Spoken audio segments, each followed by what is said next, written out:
quem é que pode rapidamente fazer um resumo do que nós falamos nas últimas 7 aulas? 7 aulas. Aula 1, nós falamos sobre Deus é o criador da propriedade particular, ok? Então, ter coisas não é pecado, porque senão Deus seria o chefe dos pecadores, como falou o Denis na sexta-feira. Maturidade, aula 2, né? Nós só amadurecemos quando nós temos a oportunidade de administrar pessoas e coisas, né? Dinheiro, propriedades, né? Então, é fundamental você não retirar esta oportunidade de crescimento das crianças, dos jovens, dos próprios colaboradores, né? Aula 3, nós falamos sobre que a riqueza duradoura vem através de uma transferência geracional, principalmente do caráter e dos valores, né, que nós chamamos de fortuna. Ela é que assegura que a riqueza passe de uma geração a outra e cresça. Na aula 4, nós falamos que trabalho não é parte da maldição, como muitos cristãos pensam. Eles não são vaquinhas para trazer leite domingo para a igreja, que são seus dias da oferta. Deus quer que eles atuem no seu destino, né? Sendo um agente de transformação da cultura daquele local, né? Aula 5, nós falamos sobre que o líder servo, ele forma empregados com cabeça de patrão, não simplesmente pessoas que pensam nos seus direitos, né? Pessoas que pensam nos seus direitos não nos ajudam a desenvolver excelência, muito menos o lucro. Na aula 6, nós falamos sobre que nós não precisamos nos endividar para poder alavancar negócios, né?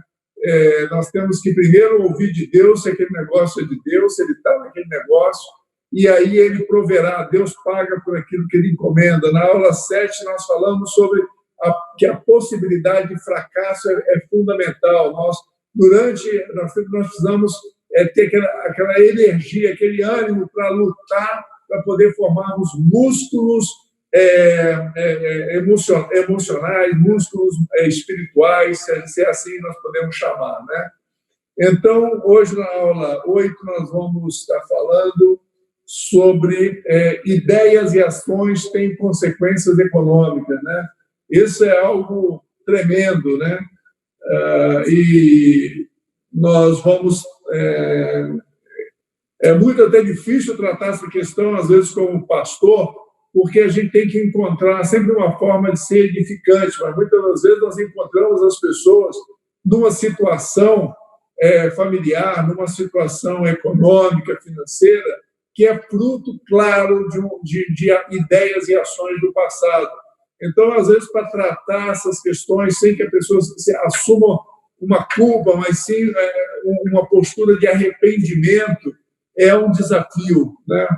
E precisamos realmente ser guiados pelo Espírito Santo, porque a ideia de um cristão não é levar peso para a vida das pessoas, nem abatê-las, mas animá-las a se arrepender, ou seja, mudar de rumo, mudar de direção, né? E essa aula é mais ou menos sobre isso, né? Como nós tratarmos da questão, por exemplo, da pobreza, né? O pensamento do mundo. Vocês estão acompanhando aí na tela o slide, tá ok? Então, o pensamento do mundo, ele diz assim, o pobre, ele não tem culpa de ser pobre, né? A pobreza é algo que acontece assim, como se fosse um acaso, né? Você está andando na rua, você tropeçou, caiu, ralou o joelho, então a pobreza é mais ou menos desse jeito, né? A causa da pobreza, segundo a cultura do mundo, né? E isso é uma coisa planejada pelo diabo, né? Isso é diabólico, né? A causa da pobreza é culpa da exploração dos ricos, né? Então, os ricos se sentem culpados de serem ricos, porque eles não conseguem, às vezes, o rico que não é, um explorador, não é um corrupto, ele se sente culpado de ser rico, ele anda na rua, vê as pessoas quase não tendo o que comer, ele anda com essa culpa, né? E isso é uma cultura que jogou essa culpa nele, ele tem que entender que ele não é responsável, mas ele pode ser parte da solução, como nós vamos ver hoje. Então, a outra causa da pobreza é a falta de oportunidades, né? Como se Só alguns tiveram oportunidades. Então, isso é uma meia-verdade, não é assim. Deus provê a chuva e o sol para todos, para o bom e para o mal, né? A causa da pobreza também é culpa da vontade ou castigo de Deus. Jamais Deus vai colocar uma enfermidade ou vai empobrecer, mas sim as ideias e ações das pessoas é que resultam em pobreza. Não, ou seja, a desobediência a Deus resulta sim em pobreza, mas não que Deus queira que uma pessoa seja pobre, né? Pobre é você não ter o que se cobrir, não ter o que se vestir, não ter o que comer. Ter casas de luxo, carros de luxo, isso não significa que você é rico, né? Para os olhos de Deus. Então, a causa de ser rico, segundo o mundo, você teve sorte, Daniel, pô, que legal, ou você explorou alguém ou roubou alguém, né? Então, são as três causas de ser rico. Sorte, explorou, né, ou roubou. Quer dizer, isso não é verdade, quer dizer, como se o trabalho duro não produzisse riqueza. Segundo os grandes pensadores do mundo, Daniel, você me interrompe assim que você quiser falar. Então, os culpados, segundo os grandes pensadores do mundo, né, Freud, Marx, Darwin, a pobreza, ela, no caso de Freud, ela é consequência, ela é culpa dos maus tratos que nós sofremos, seja pelos pais, pelos parentes, ou falta de ensino de valores, né, pelos pais ou aqueles que nos educaram. Ou seja, nós somos pobres por erro dessas pessoas que nos abusaram ou faltaram com a orientação para conosco. Marx, ele acredita que o pobre ele é pobre porque o rico oprime o pobre. Então, você tem que acabar com a classe rica, fazer todo mundo ser igual, ter uma classe única para você acabar com a pobreza. Darwin, a pobreza é o resultado de genes, DNA. Uns têm um DNA mais fraco, outro mais forte. Então, aqueles que são mais fortes, eles dominam, eles governam, e aqueles que são mais fracos, eles acabam se submetendo às circunstâncias, né? Na verdade, o que nós falamos na escola, né, o que o Denis defende, é que há, sim, um pouquinho de verdade em cada um desses pensamentos, mas são fatos. A realidade é a realidade de Deus, né? E a realidade de Deus é que nós somos filhos de Deus, e Deus, assim como fez com vários homens na palavra de Deus, como fez de Davi, um simples pastorzinho, transformado no rei, né? E Deus faz a mesma coisa conosco, desde que nós nos coloquemos diante dele, dispostos a alinhar a nossa vida aos princípios e valores dele, ao coração dele, herdarmos o coração dele, né? E ele não tem problema nenhum de dividir a riqueza do mundo conosco, nem sua autoridade e poder. Todas aí. A gente precisa ir entendendo, gente, sempre as mentirinhas que o diabo vai contando através dos pensadores, através da classe filosófica, dos artistas, dos economistas, dos políticos e até, muitas vezes, né, dos líderes religiosos. Então, a gente precisa entender o que há por trás em tudo, né, que a gente tem vivido. Por exemplo, Freud, ele tenta colocar essa culpa, é sempre isso, né? Tirar a culpa de alguém e colocar a culpa em outro. E geralmente essa culpa ela vai recair sobre Deus, né? Porque, poxa, aí vai falar, mas coitadinho dele, porque ele é vítima, né? No caso do Freud, né, ele diz que a maneira como as pessoas tratam a gente, basicamente ela determina como é que a gente se torna. Mas pensa bem, você como cristão, você não é um simples órfão, você não é um simples coitadinho, não é aquela coisa de, você só unicamente pode entregar aquilo que você já recebeu em vida. Na realidade, isso não existe. Por quê? Porque nós, por exemplo, cristãos, nós nascemos de novo, nós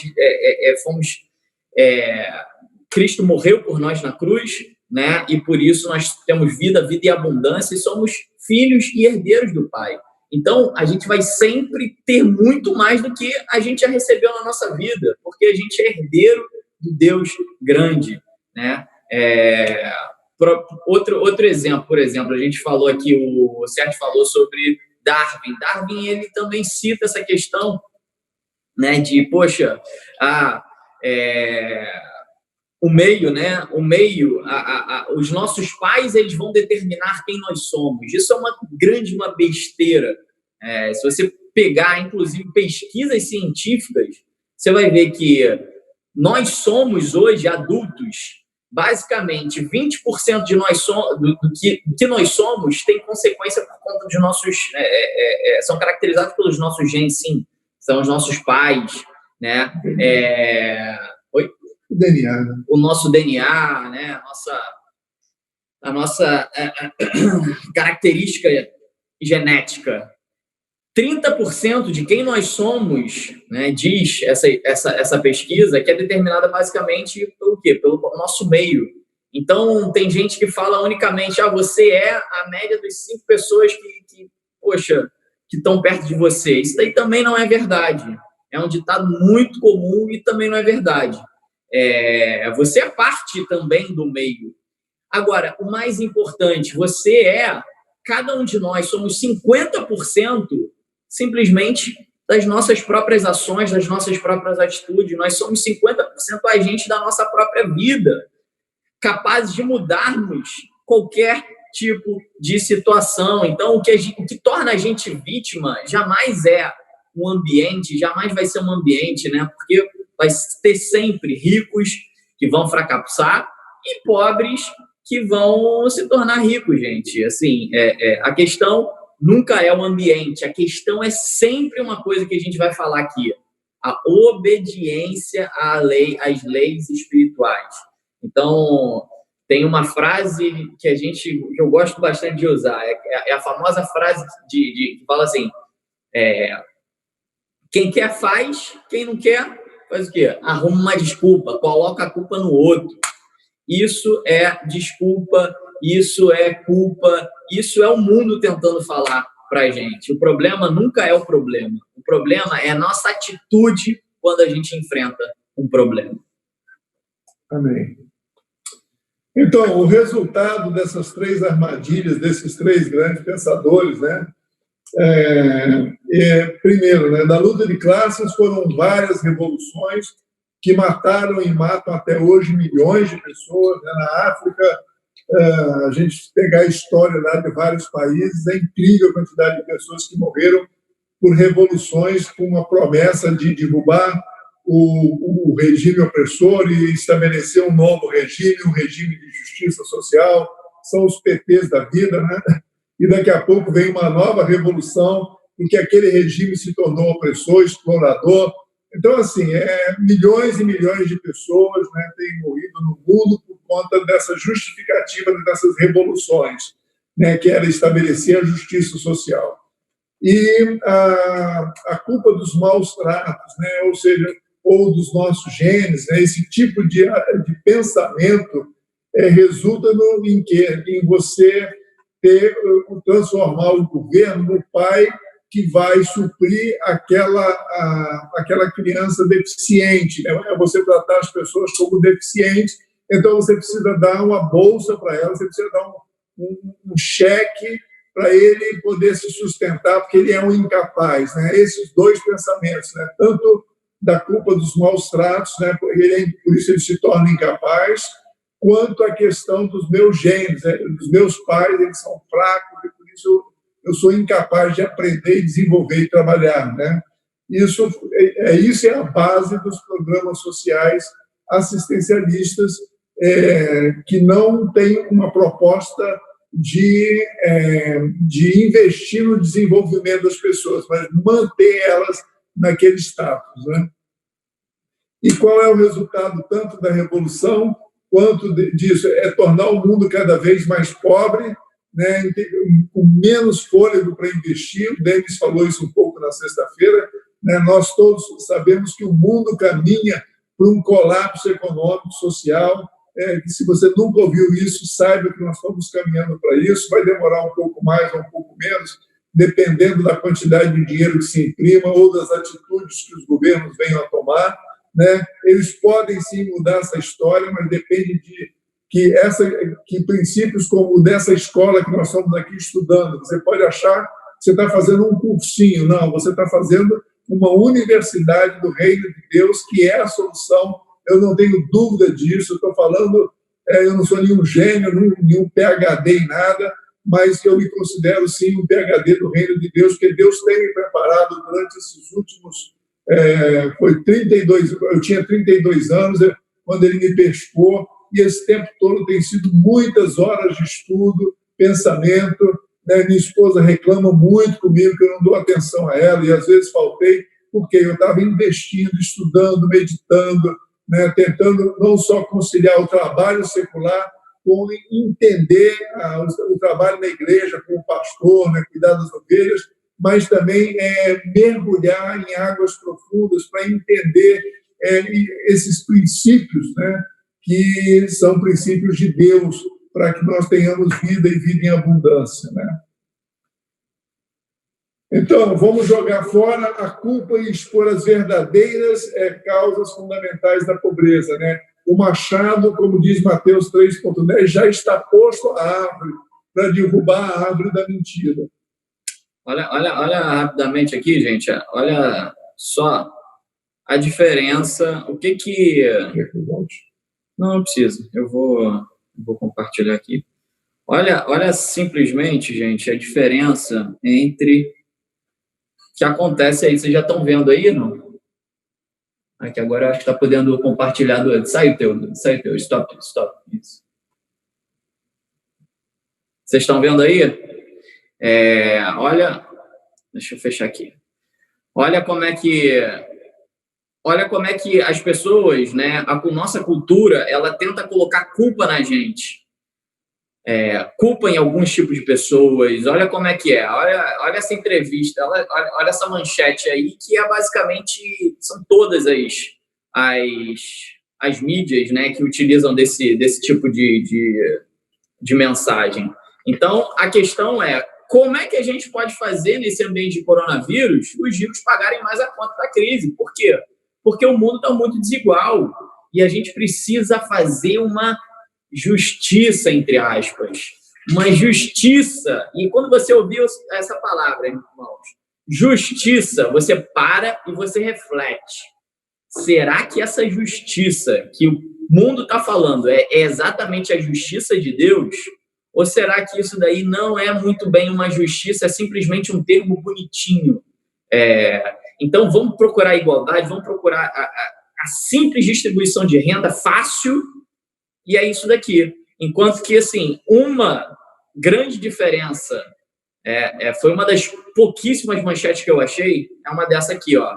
Em vez de você olhar as dificuldades num sentido ruim, né, como 99% das manchetes de hoje, muita gente está com vários problemas de depressão e tudo por conta disso, porque é só notícia negativa.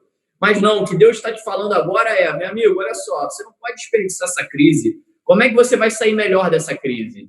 Então, assim, esse é o pensamento de Deus. Em vez de ficar se culpando, culpar o rico, ou culpar o governo, ou culpar a quarentena, o que você pode fazer para sair e para ser melhor depois disso daqui ou durante esse período? Então, gente, o vitimismo, é a culpa que está toda hora, inclusive dentro de nós, muitas vezes cristãos.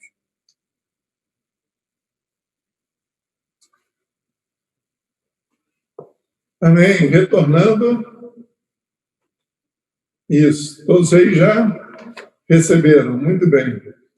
Então, como eu falei, vamos jogar fora a culpa e expor as verdadeiras causas fundamentais da pobreza aqui agora. Se prepara para isso. Pobreza, primeiro, é fruto do pecado.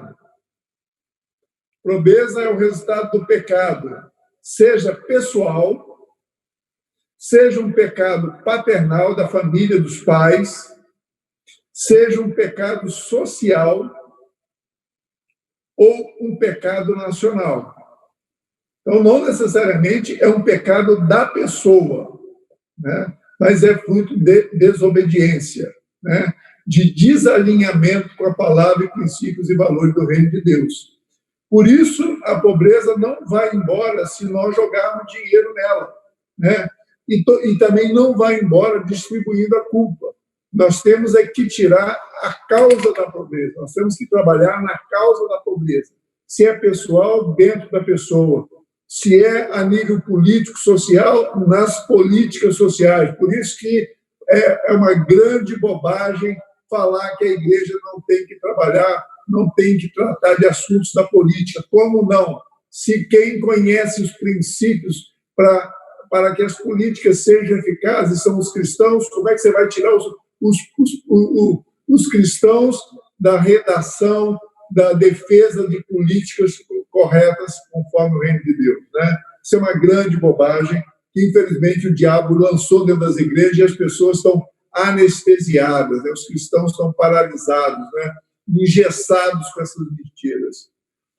Assim, então, desde a criação, o pecado, em vez de trazer arrependimento, né, o homem, o pecador, ele tenta resolver o problema da sua maneira, né? Primeiro,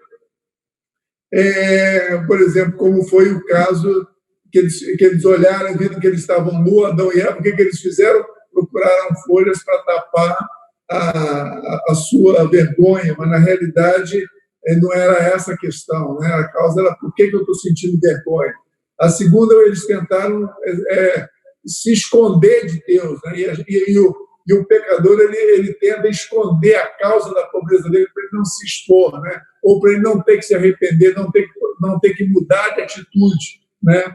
E a outra, o terceiro passo que Adão fez foi culpar a Eva.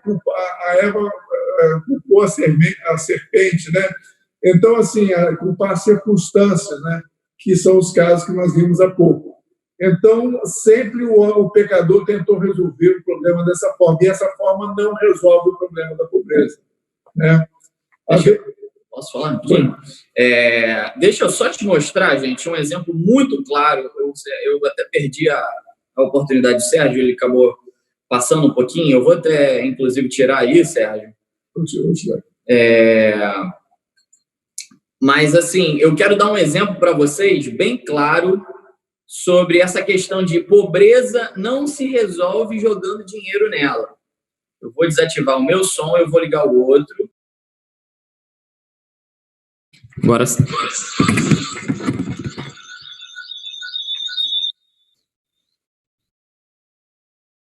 Estão me ouvindo? Opa! Pronto, agora melhorou. Vamos lá. Ficou um pouco ruim. Não, agora acho que vai melhorar. Tá bom, obrigada. Olha aqui, ó. Vejam isso.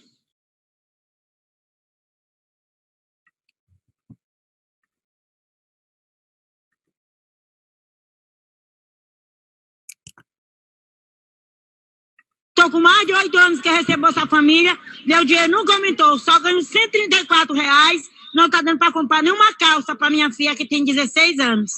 Porque uma calça para uma jovem de 16 anos é mais de R$ 300.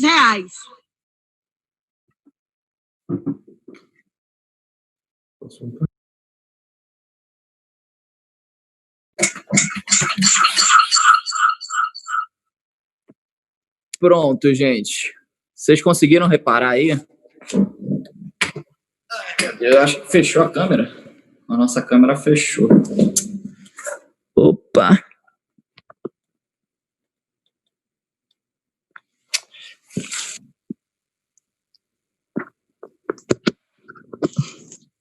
Estão me ouvindo, gente? Sim. Sim. Mas estão vendo aqui a câmera de volta? Acabou que a gente foi tentar fazer uma coisa diferente hoje. Estamos vendo. Só está aparecendo em slide, vocês não. Agora voltou. Agora você saiu.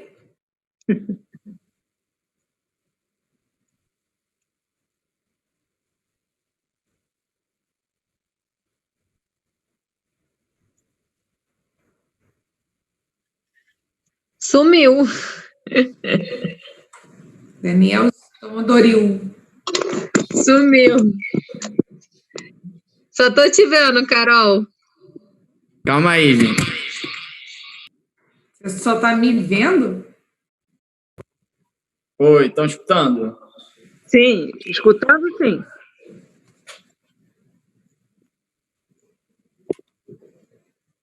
Vocês desculpem, a gente foi tentar fazer uma coisa high-tech aqui e deu um pouco de problema. Mas, enfim, eu vou só terminar aqui o que eu queria falar. Desliga o seu som aí, tá desligado? Oi, estão me ouvindo? Estamos. Então tá ótimo. Então, o que eu queria falar era basicamente isso, né? As pessoas, elas acham simplesmente que a gente jogando dinheiro na pobreza, a pobreza acaba, mas não. A pobreza, Jesus, ele veio para acabar com a pobreza dentro da gente, né? E não adianta a gente simplesmente jogar dinheiro. A gente viu aí a mulher falando, não, poxa, como é que pode eu receber esse Bolsa Família? Esse Bolsa Família não dá para nada, porque, não dá nem para comprar uma calça de R$300.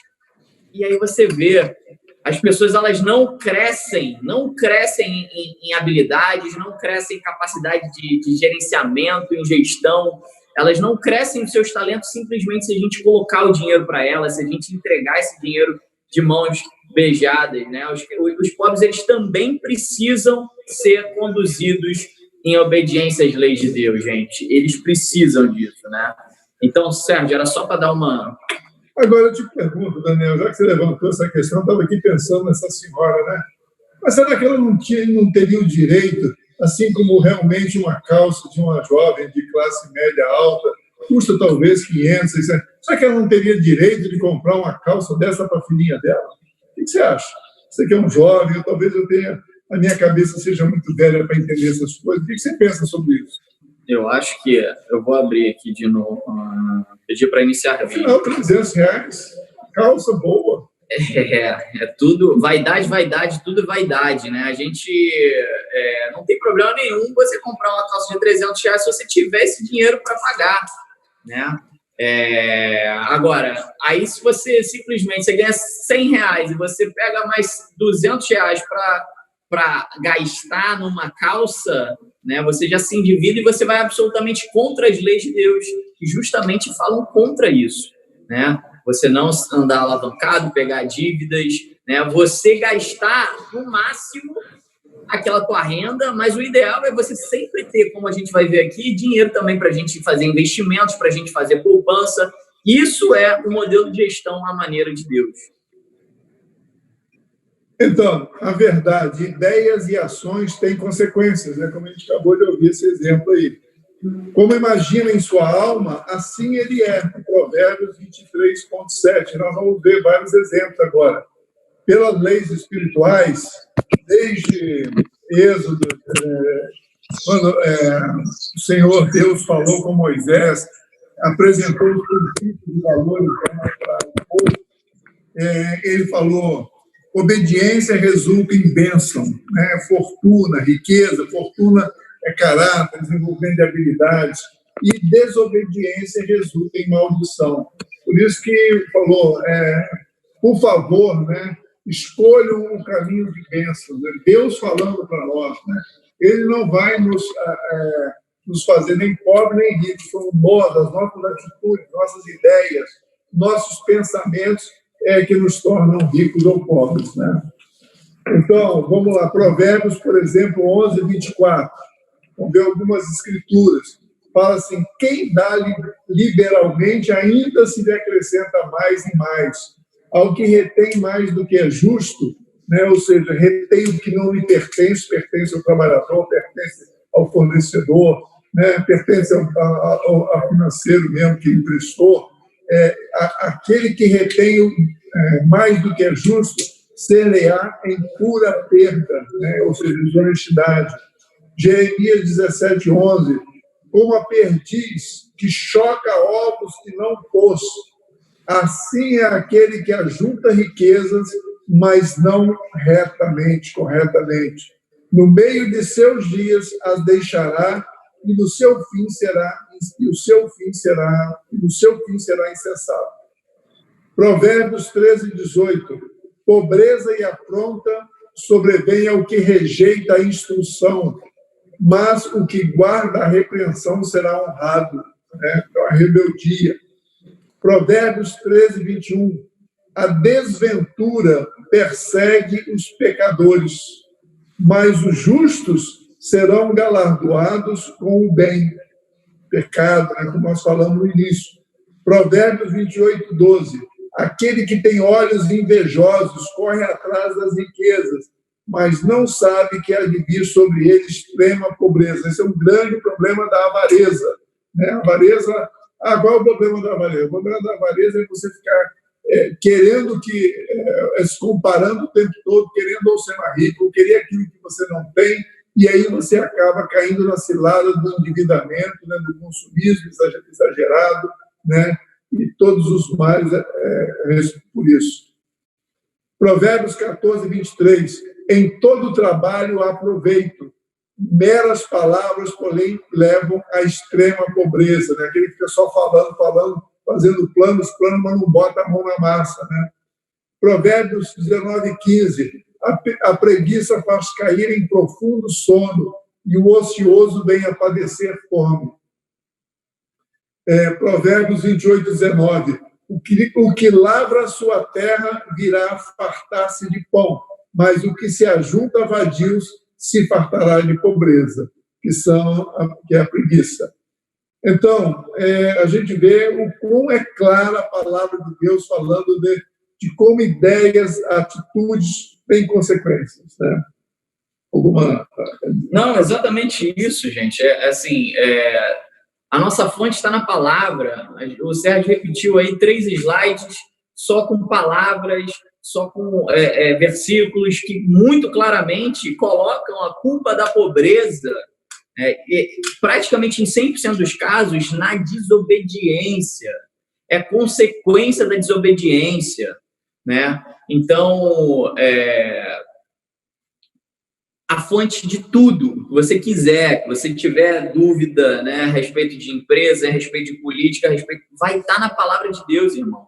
E a gente viu aí, por todos esses versículos de Provérbios, o quanto que a palavra de Deus é rica em ensinamento e em sabedoria para com essa questão.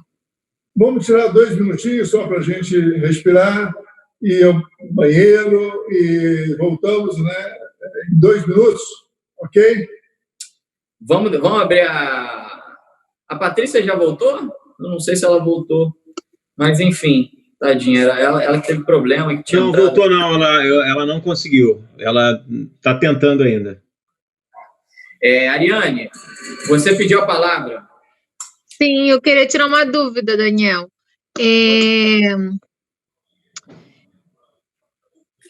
Em relação à crença limitante, o que você acha disso?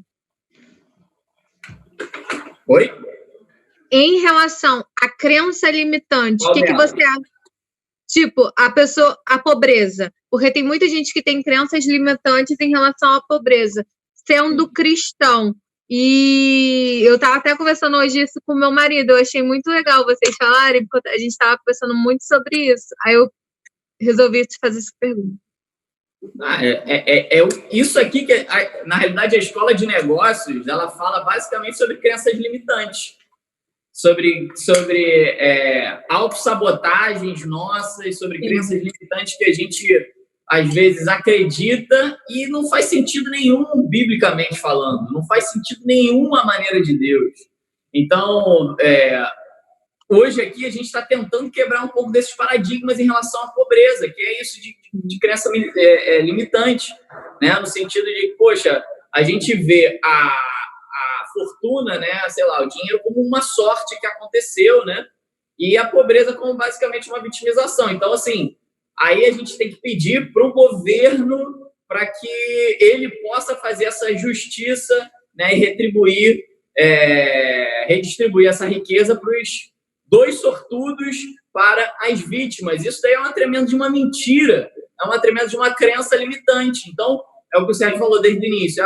Muitas vezes, o cara, ele tem, poxa, com muito esforço, ele teve um bom emprego, conseguiu, né, ter sucesso, e ele, poxa, ele abençoa vidas, né? Não simplesmente faz também caridade, né? E, poxa, e o cara foi bem sucedido. E muitos dos homens, eles andam de cabeça baixa por conta disso. Porque acha, não, poxa, será que tem alguma coisa errada porque eu tenho um pouco mais de dinheiro? E aí ele vê e ele sempre já fica constrangido. É claro, a gente tem que se constranger, sim, porque Cristo, ele veio também para os pobres, né? Só que a gente tem que saber que a gente ser bem sucedido é consequência das nossas ações, é consequência da obediência a Deus. É o que eu costumo falar aqui. Você ser salvo ou não ser salvo, isso não vai te fazer uma pessoa bem-sucedida. Você pode vir para a igreja, aceitar Jesus, ser salvo e ir para a glória. Glória a Deus. Mas o que vai te fazer ser uma pessoa bem-sucedida é o quanto você obedece à palavra de Deus. E o mais engraçado disso é que a gente vê a filosofia nas faculdades distorcendo isso tudo. E foi muito bom você falar isso, entendeu? Porque eu vejo a maioria dos jovens, eu não sei se tem quantos anos outras pessoas têm, mas eu tenho 27 anos. E eu vejo nas faculdades um bombardeio, sabe? De filosofia, de sociologia, de métodos. E não só isso, que eu também queria falar, que eu anotei aqui, em relação à questão de... O Sérgio, ele entrou em questão de maldição, né? Basicamente, maldição, né? Em questão, como é que vocês visualizam isso? A maldição, ela vem da parte paterna dos pais, né? Dos pais. Também de outras gerações, com da certeza. Pobreza. Com certeza. Como é que as pessoas conseguem visualizar isso e ter uma outra postura e tomar um outro caminho? Vamos lá. Peraí, deixa eu complementar. É Simone que está falando agora. Complementando o que ela falou, também fiquei na dúvida, porque, assim, não sei, me pareceu que, do jeito que foi colocado, todas as pessoas que não são pobres são desobedientes? Nós falamos que a causa da pobreza é o pecado. Esse pecado pode ser um pecado pessoal, né? Por exemplo, você se envolve, você é casado, você começa a se envolver com mulheres, essas mulheres engravidam, essa mulher tem filhos, aí você começa a ter que sustentar essas mulheres, e aí você acaba... Isso é um exemplo de pecado, né? Você é casado, você já tem sua esposa, suas responsabilidades, né, para prover, e aí você começa a, por exemplo, abrir esse ralo. Ou você começa, por exemplo, como aquela senhora que ganha uma cesta básica, sei lá, de X, e quer comprar coisas porque a filha dela está na escola e uma amiguinha lá comprou uma calça de R$300, chegou para a mãe e falou, eu quero uma calça igual. Então, esse tipo de comparação, né, da sociedade querendo ficar tendo o que os outros têm, né, ficar trocando de celular, trocando de carro, trocando de casa, para poder ter se realizar, em vez de realizar a vontade de Deus, né? O homem vive essa questão o tempo todo. Deus querendo que ele realize a vontade dele, e o homem natural tentando se realizar a vontade do ego dele, né? Então, isso são exemplos de pecados que levam à pobreza. Agora, os filhos daquele pai que adulterou, que teve várias famílias, ele é pobre, ele não vai poder estudar nas melhores escolas por causa do pecado do pai dele. Então, é um exemplo de uma pobreza que não é culpa dele, mas é culpa do pai, né? Ou, por exemplo, agora uma culpa nacional, né? O Estado ele resolveu o problema. As políticas sociais resolveram acabar com a pobreza da nação através de programas assistencialistas, né? E aí você cria toda uma sociedade incapaz de produzir, né? Porque você cada vez tem que aumentar mais os impostos, e as empresas não sustentam, se tornam não competitivas, e aí vem chineses, vem todo mundo e entra no mercado, né? Você acaba tendo que ter uma África da vida em que o povo só tem dinheiro para comprar lá meio quilo de carne seca, meio quilo de farinha para comer o dia. Então, o fim é esse, o fim do socialismo, isso é um pecado de uma política nacional. E aí você nasce num país desse e a culpa não é sua, não é do seu pai, mas é de um governo que introduziu políticas antibíblicas, né? Então, assim, por isso que nós dizemos que a pobreza ela tem uma origem no pecado pessoal, pecado da família ou pecado da própria nação, né? Mas vamos lá, Simone, rapidinho, só para complementar o que o Sérgio falou. Obrigada, tá? Muito obrigada. Mas deu para entender o que eu falei? Sim. Simone. Mais ou menos. Simone, mais ou menos. É o que eu te falei.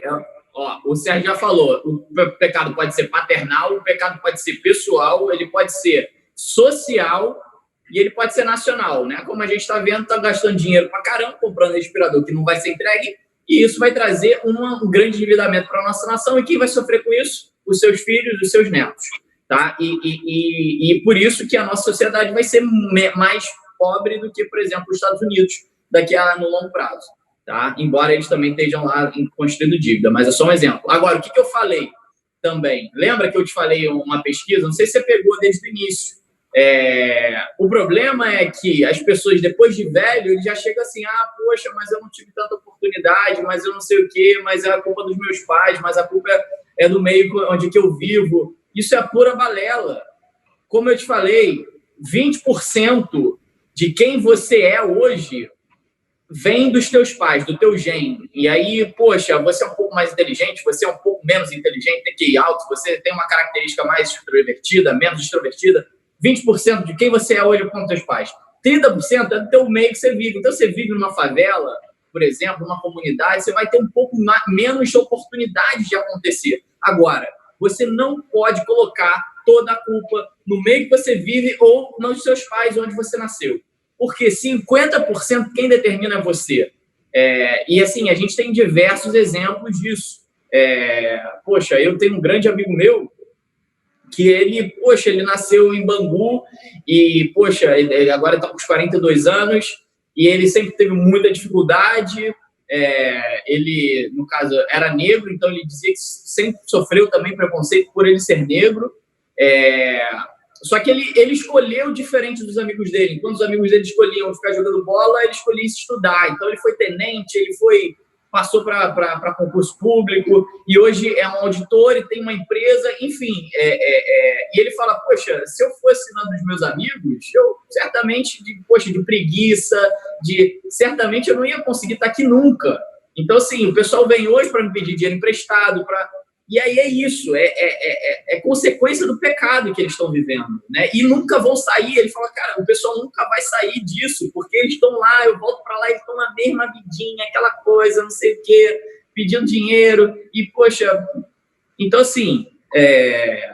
E eu diria, Daniel, que não é só questão de riqueza, de dinheiro. Sim. Sem esforço, você não tem ganho em nenhuma área da sua vida. Quando eu tinha 8 anos de idade, eu contraí poliomielite, cheguei no Rio de Janeiro, graças a Deus, porque o outro rapaz de 18 anos, que era um remador em Vitória, contraiu a mesma enfermidade, ele morreu no voo, eu cheguei vivo. No dia seguinte, quando eu acordei, eu estava numa enfermaria do Hospital Jesus, que a Simone conhece muito bem, eu quero até um dia voltar lá para me lembrar dessa realidade. E ali, quando eu tentei levantar para ir ao banheiro, uma criança do lado me falou, ei, espera, ninguém aqui nunca mais vai andar, mas aquilo nunca eu aceitei aquela palavra. Então, eu me esforcei, eu fazia exercício de manhã, de tarde, de noite, Deus me dando força, eu nem conhecia ele, mas ele me dava força, eu lutava. Fazer fisioterapia é chatíssimo, 3 vezes por dia, de domingo a domingo, né? E eu, com 15 anos, já corria meia maratona.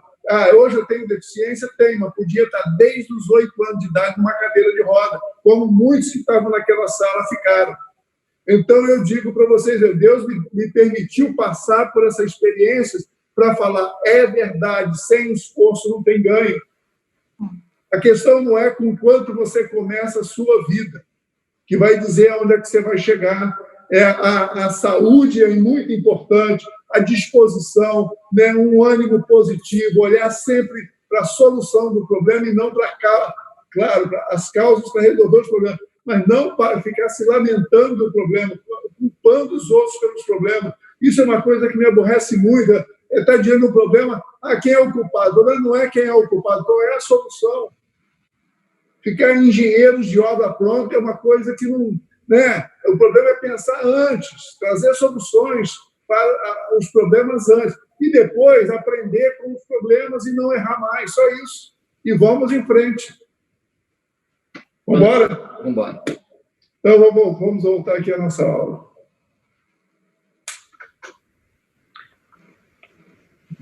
Simone e todo mundo, é importante vocês estão vendo que a gente vai tendo níveis, a gente está avançando. Então, o capítulo 8, a gente nunca poderia falar o capítulo 8 se a gente não falar sobre dinheiro lá no início, né? Então, assim, é tudo consequência, tá, gente? É por isso que é tão importante que vocês não faltem aula, né? Porque é tudo um complemento, uma aula da outra aula. Daniel, boa noite. Marcos Petrúcio. Eu queria só fazer uma colocação para interromper vocês. Eu acho que esse tema, da forma como você colocou, e o Sérgio também colocou, eu acho que precisa ser mais trabalhado, porque eu acho que causou um pouco de confusão para mim e também para Simone, pelo que eu vi. E, assim, a gente tem que ficar claro que muitas das coisas a gente não pode carregar peso de culpa, mas, assim, essa questão das maldições, sejam elas através do estado que a gente está, ou da família que a gente veio, ou até mesmo de uma atitude nossa, a gente tem que trabalhar isso de uma forma melhor para que, assim, não seja melhor absorvido, tá? É uma crítica construtiva, até para a gente estar melhorando isso, até mesmo para essa menina de 27 anos que estava aí, ela teve dúvidas. E eu tenho uma filha de 28 anos que também, se eu for falar com ela nesses moldes, né, não vai aceitar de jeito nenhum. Então, para mim, que sou cristão e tenho entendimento da palavra, ficou um pouco confuso. Ô, Márcio, eu concordo... Você está falando... Ô, Márcio, deixa eu só falar. Eu concordo 100% com o que o Márcio está falando, porque, assim, eu também sou uma pessoa que sou cristã, mas eu acho que da maneira que alguns pontos, assim, são colocados, para quem não tem um pouco mais de conhecimento da palavra, até eu que, assim, leio um pouco, eu também acho que não fica claro, não fica uma coisa clara. E concordo que se uma pessoa mais jovem está no grupo, também acho que terá um certo problema por conta de como funciona a cabeça do jovem hoje em dia, independente de ser ou não cristão. Então, acho que algumas coisas podiam ser, para que não fique uma coisa da outra vez eu falei alguma coisa que eu nem lembro o que foi, também acho que foi mais ou menos nessa linha, entendeu? Então, por isso que eu me coloquei quando ela falou, porque eu também acho, porque eu também convivo hoje muito nesse meio, conforme o Sérgio comentou, e eu acho que algumas coisas precisam ser melhores colocadas com relação a esse assunto, a maldição hereditária, a maldição por uma nação, a maldição por um pai ou por um avô, enfim, eu acho que podia ser melhor colocado. Simone, eu dou o meu testemunho o seguinte, né? Quando eu peguei esse livro para ler, eu não consegui passar, eu quase desisti no primeiro capítulo, porque isso depende muito de que tipo de cultura de informação nós tínhamos armazenado, de que tipo de verdades nós tínhamos dentro de nós.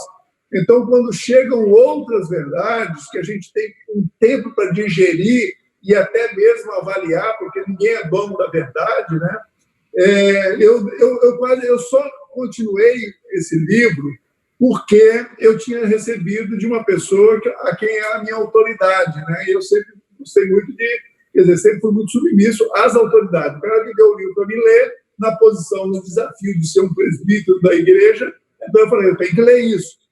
Agora, só que Deus já tinha sabido dessa questão, já tinha me dado uma revelação sobrenatural na minha conversão.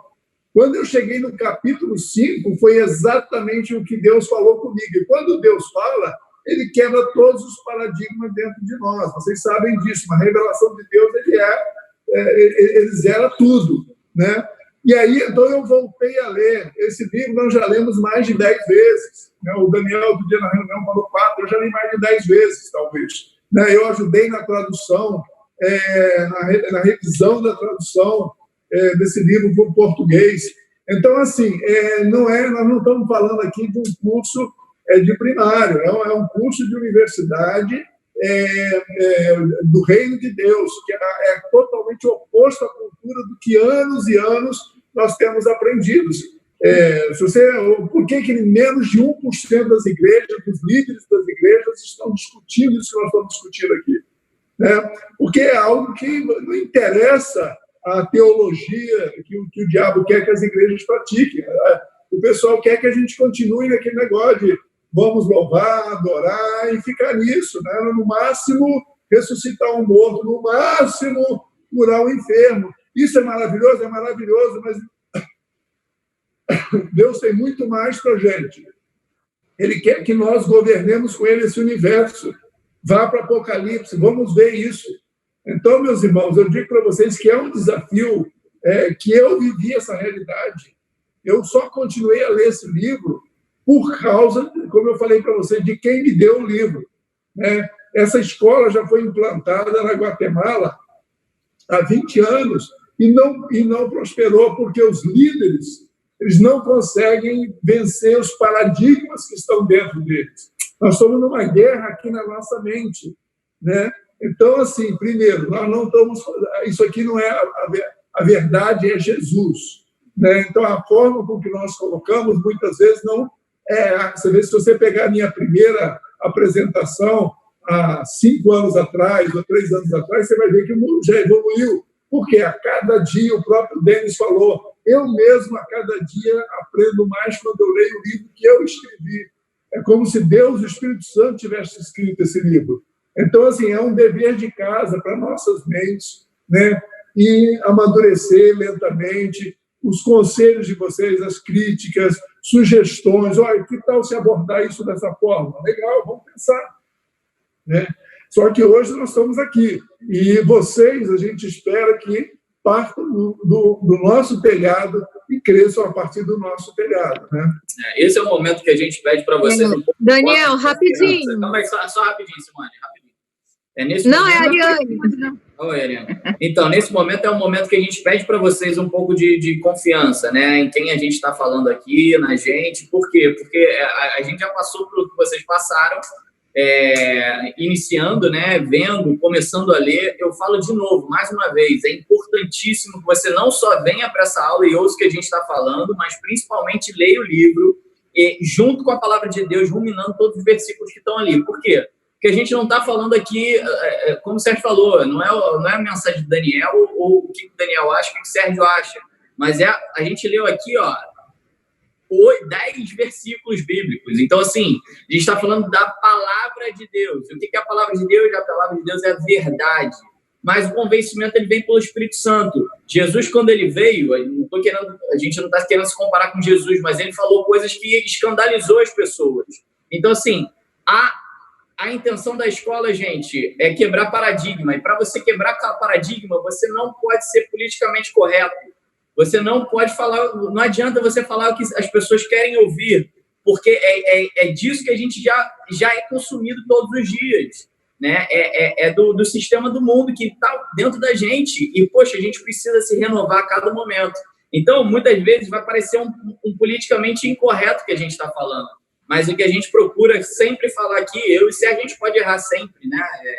Mas é a verdade. Por isso que a gente sempre pauta com versículos, a gente sempre traz a palavra de Deus. O objetivo do curso é a Bíblia, né? Então a gente fala sobre a palavra de Deus. Posso falar um negócio rapidinho, Daniel? Só que nós estamos falando nessas 12 lições iniciais, lembre que nós vamos estar falando em 48 lições. Esse curso são 48 aulas. O primeiro ano são 24 aulas, 12 do primeiro módulo, mais 12 do segundo módulo. Isso tudo para ir dando mais entendimento, mais esclarecimento. Então, é natural que nós, na 8ª aula, e eu sei que nem todos tiveram oportunidade de meditar profundamente nesses capítulos, né, devido ao dia a dia, etc., né, é natural que surjam dúvidas. Então, assim, por favor, não fiquem constrangidos, falem suas dúvidas, deem sugestões, mas saibam que nós estamos no início de uma jornada de transformação da nossa mente, da nossa forma de ver o mundo e da nossa forma de agir. Fala, João. Você quer falar rapidinho? Só para concluir aí, João. É bem rápido. O que acontece? A gente tem que ter em mente que esse não é um curso fácil, né? Esse capítulo, por exemplo, eu li 3 vezes hoje. O primeiro foi um soco na cara, segundo um soco no estômago, outro soco no queixo. Então, a gente tem que entender que isso, assim, esse não é uma palestra, né? Isso é uma batalha, isso é uma coisa que a gente tem que ter busca e deixar um pouco das fortalezas de lado e se predispor a ler com a palavra na frente, porque assim, isso não cria um entendimento fácil e eu encorajo vocês a não desistirem face à primeira resistência, que não vai ter só uma, não, vai ter 15. Lá na frente vocês vão se deparar com outra coisa, né? Então, assim, tenham resiliência e espera para ver que a palavra ela não volta vazia. Isso vai entrar no coração futuramente. Não vai ser agora, talvez. Talvez eles falaram 20 minutos aqui e vocês continuam não entendendo, assim como eu não entendi. Mas tenham resiliência e bastante bom ânimo, que isso vai entrar. Gente, Daniel, Cris, eu posso dar um testemunho rapidinho? Um testemunho meu? Cris, o Sérgio vai terminar, e aí eu vou abrir para a Jaque, para você e para a Ariane, para vocês falarem. Mas vamos só terminar, e aí a gente vai abrir 1 minutinho cada, e aí depois a gente entra no debate, pode ser? Claro, Daniel. Obrigado. Para a gente terminar, e aí fica um pouco mais livre. Então, vamos lá. 5 inimigos a serem destruídos para que nós possamos ficar livres da pobreza. Primeiro, medo, né? Medo de investir, né? Não sejamos que nem aquele servo que o Senhor chamou de malvado, né? Que teve medo, né? de empreender, medo de correr o risco. Então, o primeiro inimigo é o medo a ser vencido. Depois, a avareza, né? O amor ao dinheiro, trabalhar para ter dinheiro, né? Mas sim trabalhar para fazer excelência, né? E aí o dinheiro vai vir naturalmente, né? A preguiça, né? Muitos de nós precisamos vencer a preguiça, né? Acordar cedo, né? Minha primeira experiência profissional foi maravilhosa. Eu trabalhava na Rio Teresópolis, eu tinha que acordar 4h30 da manhã para pegar um ônibus da empresa para chegar em casa às 8 horas da noite, né? Então, por quê? Mas isso foi muito importante, né? Então, assim, a preguiça, acordar cedo, trabalhar, né? Estudar continuamente, a ausência de valores, né, cristãos, né? Nós precisamos deixar de lado todos os princípios e valores que nos foram ensinados, como muitos nós tratamos hoje aqui. Um deles é o paganismo, né? E o consumismo também, como nós vamos ver, mas nós vamos ver agora em detalhe cada um desses valores, cada um desses inimigos. Então, inimigos a serem vencidos, o medo, né? Abacuque 2,4 diz: o justo viverá pela sua fé. Fé é a convicção que se você vive sob a aliança do seu Criador, né, os justos acreditam que se eles investirem de acordo com a vontade de Deus, trabalharem duro e obedecerem, eles vão prosperar. Não temam, diz o Senhor.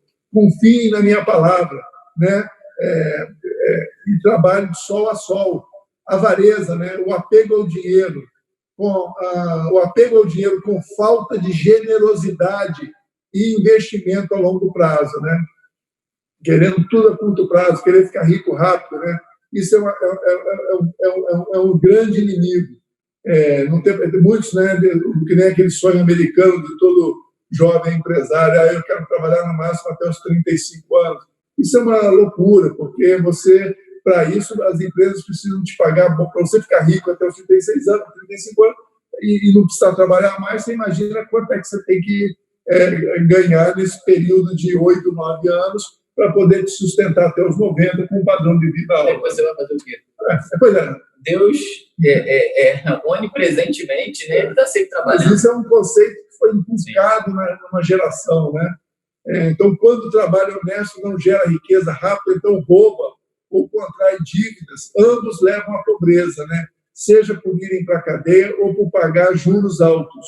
É interessante, você acha que a palavra de Deus diz que o justo ele viverá pela fé, né? Então, essa questão do medo, né, de fato, é um grande inimigo, né? É uma característica muito grande que pode te levar à pobreza, né? O tamanho do medo de uma nação, por exemplo, né? Então, o justo viverá pela fé, né? Então, você pensa assim, poxa, se você acredita em Deus, você acredita que existe de fato essa lei do plantar e colher, que tudo que você plantar, você vai colher, o que vai acontecer? Você geralmente vai se doar, você vai trabalhar bastante, você vai querer render para sua empresa, você vai querer abrir um negócio, você vai querer produzir.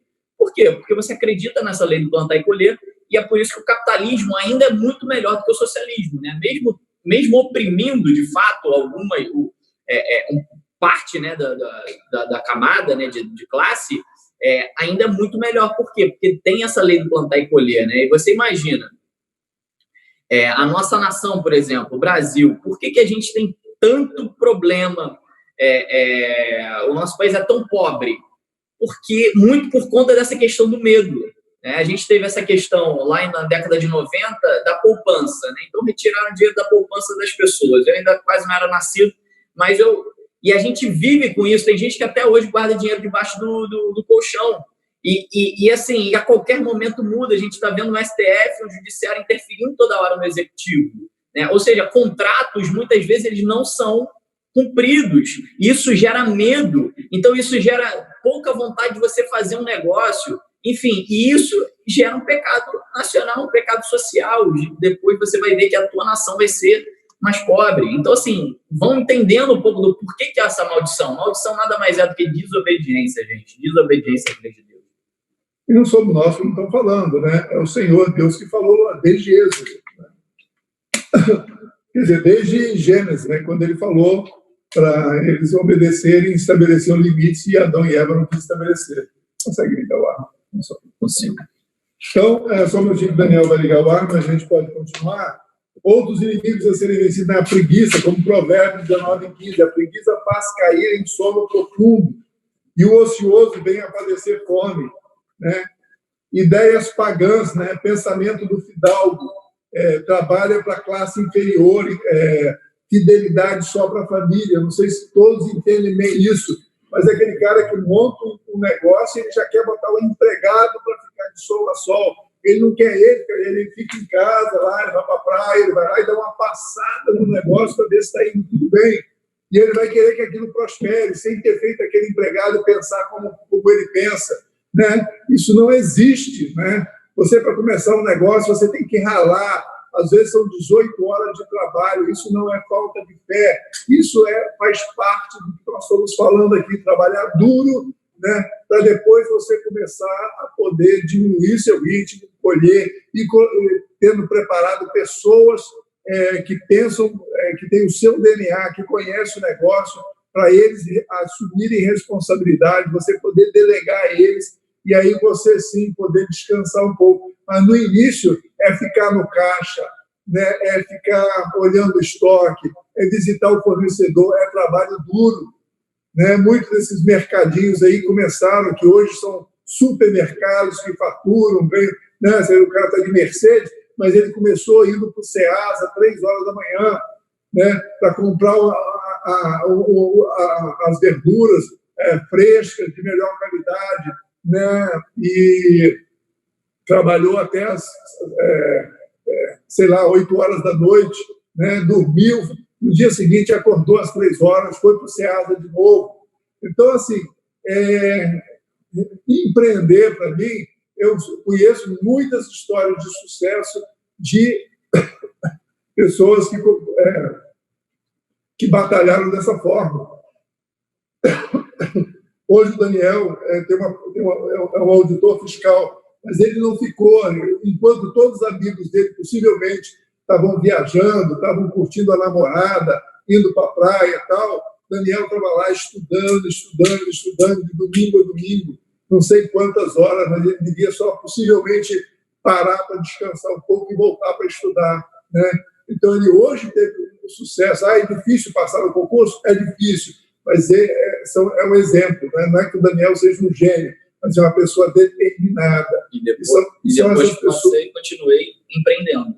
E depois que passou, continuou empreendendo e hoje está aqui conosco, né? Doando o seu tempo, ou seja, e doando a sua experiência também, sua energia para nós. Então, o outro inimigo a ser vencido, o consumismo, né? Resulta em inflação, a qual irá roubar o valor do dinheiro do nosso filho. O que é isso? As pessoas se endividam, a nação se endivida, né? Tem que imprimir dinheiro, isso gera inflação, e aquele salário do seu filho que estava na poupança vai acabar sendo desvalorizado. Quando ele vê o que ele tinha lá de 100 mil reais, já não dá para comprar o que ele compraria há 5 anos antes, porque a inflação fez o robô. E nós, com nossas ideias consumistas, nós acabamos contribuindo com isso. Ok? Então, como diz assim, cuida dos teus negócios lá fora. Olha só essa escritura, meus irmãos. Leiam isso. Provérbios 24, 27. Cuida dos teus negócios lá fora. Apronta a lavoura no campo. E depois, olha só, edifica a tua casa. Até para você construir a sua primeira casinha, você tem que primeiro estruturar o seu negócio, né? De repente, você mora na barraca, mas aí você estrutura e aí daqui a pouco você pode construir uma casa na Vieira Soto, né? Ou comprar, hoje não constrói uma casa, mas compra um apartamento na Vieira Soto. Você não pode começar querendo comprar o melhor apartamento, o melhor carro, né? E depois estruturar o seu negócio. Primeiro, cuida dos teus negócios lá fora, apronta a tua lavoura. Quando ela estiver produzindo, aí ela vai produzir para você satisfazer os desejos do seu coração, biblicamente. Vocês estão entendendo, cara? Vocês estão entendendo a magnitude do que a gente está falando aqui? A gente está falando de riqueza da nação, cara, do indivíduo e da nação como um todo também. Então, assim, o cristianismo, os princípios bíblicos, se ele tiver, de fato, arraigado dentro da cultura, o país ele vai prosperar e vai prosperar muito, gente. Vai prosperar muito. Então, assim, isso é muito forte. É por isso que está a igreja, a escola de negócios, a gente está aqui para discipular. Vocês vão lá mais para frente também, ou já espero que já estejam, discipulando outras pessoas, porque é só assim que a nossa sociedade vai crescer e vai ser próspera. Precisa do cristianismo, gente, precisa dos princípios bíblicos. E, às vezes, como o nosso Estado é laico, você não precisa dizer que estava na palavra de Deus, mas imputar esses princípios e fazer com que a população ela acredite nisso e pratique tudo isso, porque vai trazer prosperidade. Então, a diferença agora entre caridade e investimento. Caridade Daniel. Oi, Simone. Daqui a pouco a gente abre, Simone. Carol. Desculpa, você está com a mesma voz da Simone. Daqui a pouquinho a gente vai abrir. Aí você... Tá? Para a gente terminar aqui. Então, diferença entre caridade e investimento. Caridade é dar a quem não tem culpa de estar necessitado. Uma pessoa deficiente realmente sofreu um terremoto, uma enchente que subiu ali, além dos níveis históricos. Ele não construiu na beira do rio, ele construiu no nível que historicamente era seguro. Veio uma enchente como aquela de Teresópolis, Petrópolis, destruiu tudo. Aí, então, você pega seu carro, enche ele de comida, enche ele de roupa, e chega lá e ajuda aquela família, né? Dá um dinheiro até para ela recomeçar com uma quitanda, com uma barraquinha, né? Então, caridade é dar a quem não tem culpa de estar necessitado e são verdadeiramente incapazes de produzir, um aleijado, um deficiente mental, né? Isso é caridade, né? Agora, investimento é dar a quem pode produzir, esperando que ele multiplique. E aí não é só dar dinheiro, é ensinar ele a pescar, ensinar ele uma profissão, é botar ele para trabalhar junto, né? É ensinar ele a fazer uma faxina para ele se tornar um bom faxineiro, ensinar ele a cozinhar para ele se tornar uma boa cozinheira. Quando a maioria de vocês sabe que você contrata uma empregada na Barra da Tijuca, ela quer ganhar uma fortuna, você pede ela para fazer um prato, e a maioria não sabe cozinhar. Então, o que você tem que fazer? É você trocar? Não. Se você sabe fazer cozinhar, fala assim, olha, eu te contrato, mas com uma condição de você querer aprender. E se você não quiser aprender, não me interessa. Então, você vai procurar pessoas, às vezes, menos capazes, mas que tenham a disposição de aprender, a crescer, se valorizar, né, a sua profissão. Esse tem que ter o teu ministério, meu irmão. Esse tem que ter o teu ministério cristão. A gente tem que parar de querer fazer o que é o mais fácil. O mais fácil é mole. Qualquer pessoa, ONG, pode fazer, mas isso não transforma. O que transforma é o investimento, é você ensinar a pescar, não é simplesmente dar o peixe. É claro, poxa, o cara está morrendo ali, ele está sem comida. Poxa, a igreja faz muito esse trabalho de caridade, então Jesus nos chamou para isso também. Mas o principal é investimento, é gastar o teu tempo, é discipulado, é a gente pegar pessoas, abraçar essas pessoas e vamos crescer. E eu vou te levar para crescer. E isso é que vai transformar, vai dar esse shift na nossa nação. Então, caridade é a materialização do amor. É não nos escondermos do nosso semelhante ao repartir o pão com o faminto, né? Cobrir o nu e recolher em casa o desabrigado, conforme Isaías 58, 6-12. Né? Métodos de Deus para aliviar a pobreza. Primeiro, isso é bíblico, criar oportunidades para colher, né? O povo de Israel, eles eram agricultores na época, então eles plantavam, e na colheita, o que era a questão? Não colha o restolho, aquilo que caiu no chão, ou aquelas espigas pequenas, mirradas, mas deixa no campo e permite que os pobres entrem na sua propriedade para ir lá colher aquelas espigas. Tá? Não era colher, separar uma parte e dar o cara de graça. Não, ele tinha que ir lá colher. Né? O cara plantou, arou a terra, deu a semente, plantou, tal. Só que ele não colheu, ele deixou cair alguma coisa no chão, deixa lá, deixa que vai vir um pobre vai pegar, mas ele tinha que ir lá fazer esse trabalho de lá, pelo menos colher. O maná caía de graça, mas o cara tinha que ir lá todo dia colher, né, e preparar o seu pão. Né? Então, é disponibilizar empréstimos sem juros para os irmãos, né? Ou seja, isso é uma forma também de caridade, né? E ter a expectativa de que ele multiplique, que ele restitua. Né? Agora, se você perceber que ele não está conseguindo multiplicar, então diga para ele, até isso que você tem, eu vou te tirar e não vou te dar mais. Porque a pessoa tem que entender que ela tem que se esforçar. Né? Ela não pode ficar, porque nós temos que quebrar esse paradigma na vida das pessoas, do coitadinho. Né? Servidão voluntária. A pessoa está toda quebrada, não tem mais nada, não tem condição, então ela vem do seu trabalho. Se você falar isso hoje, você vai preso, mas é bíblico.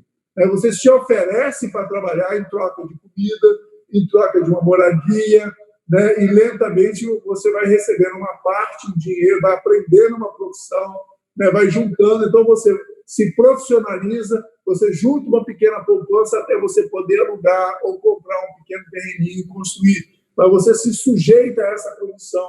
Você falar isso, socialmente vem aí, sei lá, os politicamente corretos e incriminam, porque é um pastor que está querendo explorar o pobre. Né? Mas isso é bíblico. Né? É você se oferecer para servir o tempo, leia nas Escrituras, exemplos de quem fez isso. Né? Então, enfim, ao homem que teme ao Senhor, ele o instruirá no caminho que deve escolher. Na prosperidade repousará a sua alma e a sua descendência herdará a terra. Salmo 25, 12-13, nós paramos por aqui. agora nós ouvimos você e podemos... Só para terminar e encerrar, eu queria ressaltar o nosso princípio, o princípio que a gente queria estudar aqui. Ideias e ações têm consequências econômicas. Então, gente, é claro que a pessoa pode nascer em dificuldades e tudo, mas quando uma pessoa já é adulta e ela já é sinal de que a pobreza, ela simplesmente ela não acontece às pessoas, não é um acaso que acontece, né? Então, gente, poxa, quem não faz parte, né, da pobreza, quem não é pobre, né, nós que não somos pobres, a gente também tem uma obrigação gigantesca, moral, né, ética, e de amor, né, para todas essas pessoas que hoje têm pobreza, e aí não é só pobreza de dinheiro, que a gente está falando aqui, utiliza muito esse exemplo de dinheiro, mas porque é o mais material para a gente falar, mais claro. Mas, assim, a pobreza não é simplesmente de dinheiro, né? É pobreza de cabeça, principalmente, que vai, como consequência, gerar a pobreza, né, material. Mas, assim, a gente tem a função, o ministério chamado de ajudar todas essas pessoas, a conduzir elas dessa pobreza para uma vida de riqueza, uma vida de fortuna, tá, gente? Então, por que ideias e ações têm consequências econômicas? Porque o que você pensa hoje, o que você pratica com as suas ações e atitudes, né, elas vão ter consequência lá na frente. E essas consequências, elas podem ser prosperidade ou pode também ser pobreza. Então, tá ao nosso passo, né? Tá à disposição de cada um. E, por favor, fiquem tranquilos.